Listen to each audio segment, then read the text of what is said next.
दादा और पोती की ये करुणामयी सच्ची कहानी। बाबा: हाँ पोती, बोलो ना, डर लग रहा है। बाबा बोले, डर? पोती बोली, हाँ बाबा, क्यों डर लग रहा है? बाबा: हाँ बेटा, बोलो ना, क्यों डर लग रहा है? मम्मा और पापा में फिर से झगड़ा हुआ है। कई दिन हो गए हैं, बातचीत बंद है। दोनों अलग अलग ऑफिस जाते हैं। कार वैसे ही खड़ी है, उस पर कोई नहीं चढ़ता है। दोनों अलग अलग होटलों में खाना खाकर घर आते हैं। मेरा खाना आया बनाती है, पापा उसे पैसे देते हैं। मम्मी मुझे बहुत पैसे देती है, मगर मैं पैसे नहीं लेती हूँ। बाबा: मैं पैसे लेकर क्या करूँगी? बाबा: मुझे डर लगता है। किस बात का डर? वह तो समझ नहीं पा रही हूँ। रोती क्यों है? मत रो, चुप हो जा। तू रोएगी तो मैं भी रोने लगूंगा। बाबा बोले। बोली, बाबा आप भी रोने लगे क्या? नहीं पोती, मैं कहाँ रो रहा हूँ, धत पगली। बाबा की यह बात सुनकर रोते रोते हंसने लगती है। बाबा पोती बोली, बाबा आपका दादी माँ से झगड़ा क्यों नहीं होता है?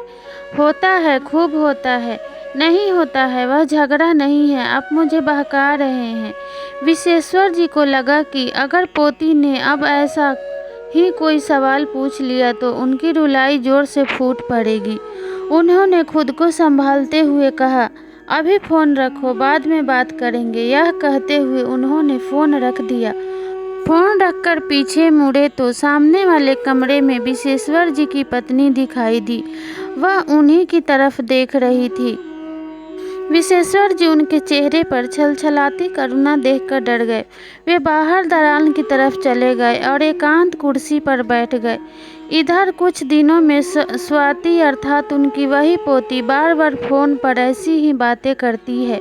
वे हर बार जैसे सारी बातें समझते हैं पर कुछ पूछ लेते हैं। पूछने में उन्हें कष्ट होता है। हर बार कष्ट सहते हुए कुछ कुछ पूछते हैं। हर बार वे पत्नी से डरते हैं कि कहीं वह फोन पर की बातें सुन न ले। अब वह इस फोन के दूसरे सेट से सारी बातें सुन लेती है और उसके तुरंत बाद पत्नी का सामना करना विश्वेश्वर जी के लिए मुश्किल हो जाता है। इसलिए पोती से फोन पर बात करने के बाद वे एकांत खोजते हैं। पर यह एकांत उन्हें कितनी देर उपलब्ध रहता? घर में बस ये दो ही प्राणी थे। विश्वेश्वर जी पत्नी के सामने पोती की चर्चा नहीं करते। वह कुछ भी नहीं पूछती, यह उनका स्वभाव है। वे अल्पभाषी हैं, मधुर बोलती हैं। विश्वेश्वर जी को सारी जिंदगी इसी बात का आश्चर्य रहा कि पत्नी के बातचीत से, उनके व्यवहार या काम से यह अंदाजा नहीं लगा पाए कि वे गुस्से में है या उनके मन में एक सघन अतृप्त कामना रहती है कि वे अनुभव करें कि किसी की पत्नी कैसे रूठती है और पति उसे कैसे मनाते हैं। ओह, रूठी पत्नी को मनाने का अद्भुत आनंद है। वे उस आनंद से वंचित हैं, इसलिए आज भी कभी कभी उन्हें मीठे से अरुचि हो जाती है। ऐसी मनस्थिति में वह दूध चीनी तक नहीं खाते हैं। ऐसे समय वह करेला, पटुआ का साग, चैत से बैसाख तक बैगन, नीम, मेथी का साग, तिलकोर के पत्तों के साथ आलू की भुजिया जैसे कड़वे स्वाद वाली सब्जियां खाना पसंद करते हैं। पति की ऐसी रुचि देखकर पत्नी मुस्कुराती रहती है। उस समय पत्नी की वह मुस्कुराहट उन्हें चीनी के दानों की तरह बहुत सख्त प्रतीत होती है। या वे किसी किसी बात को लेकर पत्नी पर झुंझला उठते हैं, पर पत्नी पर उनकी इस झुंझलाहट का कोई असर नहीं होता है। वह इसे धरती की तरह सोख लेती है। तब पत्नी उन्हें सब कुछ सह जाने वाली धरती की तरह लगती है। वे उनके प्रति संवेदना से भर उठते हैं। फिर उन्हें मीठा अच्छा लगने लगता है। परंतु पत्नी का वह शांत मुस्कुराता चिरस्थायी भाव आजकल पोती के बातों के कारण अस्थिर हो गया है। इतना ही नहीं, पता नहीं आजकल क्या हो गया है कि फोन पर पोती की बातें सुनकर या उस चिंता में अन्य समय भी पत्नी की आंखों में आंसू आ जाते थे। यह देखकर और अनुभव कर विश्वेश्वर जी डर जाते हैं। स्वभाव के प्रतिकूल चुप हो जाते हैं। ऐसा प्रतीत होता है जैसे दोनों के स्वभाव में विपरीत गुण आ रहे हैं। यह विश्वेश्वर जी का स्वभाव है कि कोई भी बात उसके मन में टिक नहीं पाती है। उनके मन की स्थिति वैसी ही होती है जैसे घुटने भर पानी में पोठी मछली। छोटी मछली की एक किस्म तेजी से इधर उधर भागती रहती है। इस पर कभी भी पत्नी कहती है, आपको तो बस कुछ सुनने भर की देर है, और इसी में पत्नी को चिढ़ाने का पूरा आनंद उठाने की कोशिश करते हैं। वे करे भी क्या, इससे ज़्यादा वह बोलेगी नहीं, ना ही अपने हाव भाव से ऐसा मनोभाव प्रकट होने देगी। किसी को चिढ़ाकर मजा लेने की आदत तो विश्वेश्वर जी को बचपन से ही है। उन्हें याद आते हैं कि बचपन के दिन में वे बच्चे थे, सभी भाई बहन खाना खाने साथ बैठते थे। जिस दिन मछली भात बनता था उस दिन के बजाय कुछ और ही था। साथ साथ बैठकर खाते थे। विश्वेश्वर जी भात और मछली की तरी खाते और मछली का टुकड़ा बचाकर रखते। उनकी माँ यह देखकर क्रोध में आ जाती थी, बोलती, तू मछली नहीं खाता, खा मछली खा, जिद पकड़ लेती। पिता सुनते तो बोलते, क्या हुआ, मछली अच्छी नहीं लगती क्या? अच्छी क्यों नहीं लगेगी? जब सभी खा लेंगे तब यह खाना शुरू करेगा। ओह, जिस तरह खाता है खाने दो, आप नहीं समझोगे क्या? बाद में खा खा कर यह सबको चिढ़ाना शुरू करेगा। पिता हंसने लगे, बोलते, लड़का शैतान है, वैसे बचपन में मैं भी यही करता था, आप तो अब ऐसा ही करते हैं। माँ मुस्कुराते हुए भी गुस्सा हो जाती। माँ के गुस्से पर पिता हंसते हंसते लोटपोट हो जाते थे। तब माँ का पारा और चढ़ता था।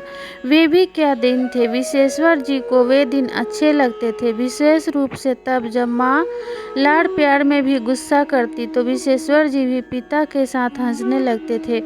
माँ क्रुद्ध होकर उन्हें एक चांटा जड़ देती थी, पर उन्हें चोट कहाँ लगती थी। वे तो खी खी करके हंसते हुए माँ से दूर भाग जाते थे।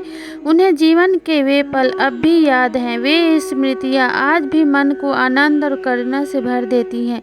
वे स्वयं में महसूस करते हैं, चिढ़ाने की उनकी बचपन की आदत आज भी उनमें मौजूद है, पर अभी वे पोती की बातों और उसके जीवन दशा सोचकर विचलित हो रहे हैं।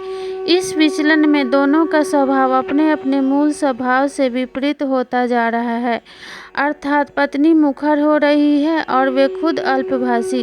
उन्हें याद आया कि कुछ दिन पहले बेटे के घर मुंबई गए थे। रविवार का दिन था। बेटा सुमित कहीं गया हुआ था। बहू चित्रा अपने कमरे में कुछ काम कर रही थी।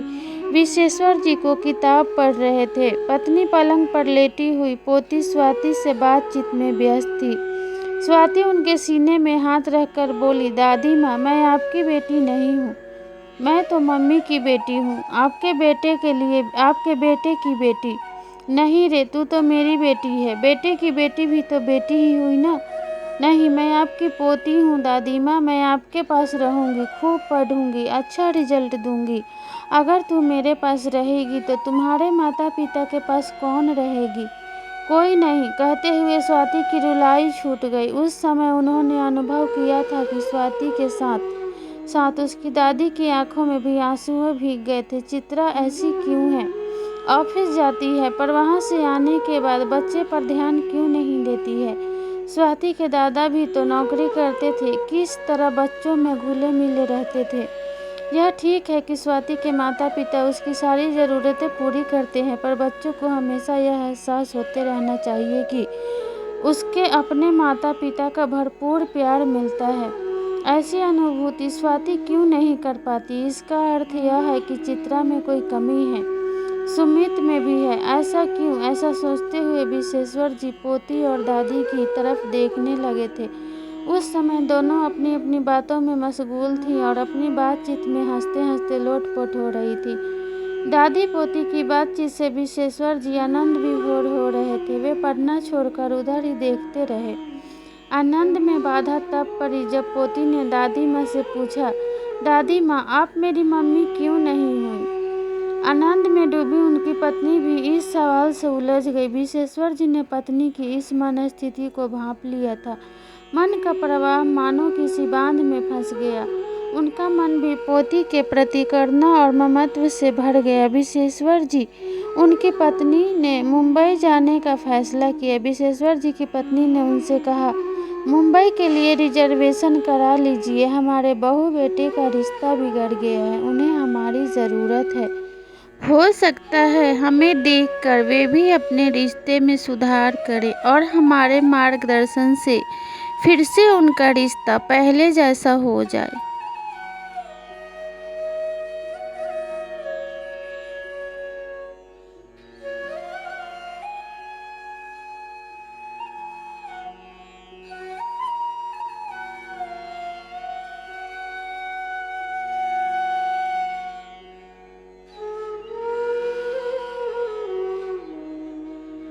कहानी अच्छी लगी हो तो लाइक, शेयर और सब्सक्राइब ज़रूर करें।